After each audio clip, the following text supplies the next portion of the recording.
கொள்கையில வந்து 3வது மொழி வந்து ஹிந்தி தான் அப்படிங்கிறது கிடையாது. எந்த மொழி விருப்ப முடியும் அவங்க படிச்சுக்கலாம் அப்படிங்கிற மாதிரி மத்திய கல்வித்துறை அமைச்சர் சொல்லியிருக்காரு. இல்லை, நம்ம வந்து இந்தியை வந்து திணிக்கக்கூடாது. அதான் கட்டாய பாடமாகக்கூடாது. அதாவது வந்து இப்போ வந்து ஏற்கனவே இருக்குது இருமொழி கொள்கை தான். நம்முடைய அடிப்படை கொள்கையே இருமொழி கொள்கை தான், மும்மொழி கொள்கை கிடையாது. அதை ஒரு குழப்புறாங்க. நீங்கள் விருப்பப்பட்டால் படிங்க, அது விருப்பப்பட்டால் போங்க படிங்க, அங்கங்கே படிக்கிறாங்க. அதை பற்றி எங்களுக்கு கவலை இல்லை. அரசு பள்ளிகளில் இந்தியை கட்டாய பாடமாக புகுத்துவதற்கு மத்திய அரசு முயற்சி செய்கிறது. அதை நம்முடைய மாண்புமிகு முதல்வர் அவர்கள் முத்தமிழறிஞர் கலைஞர் காலத்திலிருந்து பேரறிஞர் அண்ணா காலத்திலிருந்து இருமொழி கொள்கையை ஏற்றுக்கொண்டு அதில் திராவிட முன்னேற்றக் கழகம் இந்தியாவிலே உறுதியாக இருக்கிறது.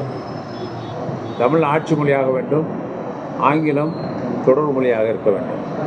எங்களுக்கு இந்தி தேவையில்லை. ஹிந்தி மட்டும் கற்றுக்கிற வேணாம், எந்த மொழினாலும் கற்றுக்கலாம். 3வது மொழி வந்து அதை அவர் சொல்ல வேண்டிய அவசியமே இல்லை. அவங்கவுங்க விருப்பப்படுறாங்க, கற்றுட்டு போகிறாங்க. நாங்கள் வேணாம்னு சொல்லி யாரும் போய் விருப்பப்பட்டு கற்றுக்கிட்டாங்கன்னா யாரும் வேணாம்னு சொல்லி அது வந்து கட்டாயமாக நீங்கள் வந்து அந்த ஹிந்தி படித்தாகணும், அப்போ தான் நாங்கள் பணத்தை ரிலீஸ் பண்ணணும்னு சொல்கிறது நியாயம் இல்லைல்ல.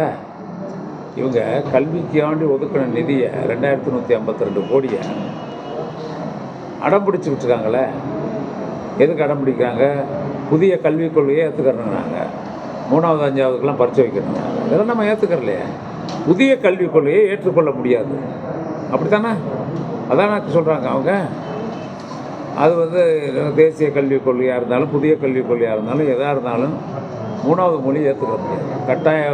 கட்டாயமாக படிக்க திணிக்கக்கூடாது. அதில் குறிப்பாக நாங்கள் இந்தியை தான் சொல்கிறோம், இந்தி திணிப்பு இருக்கக்கூடாது.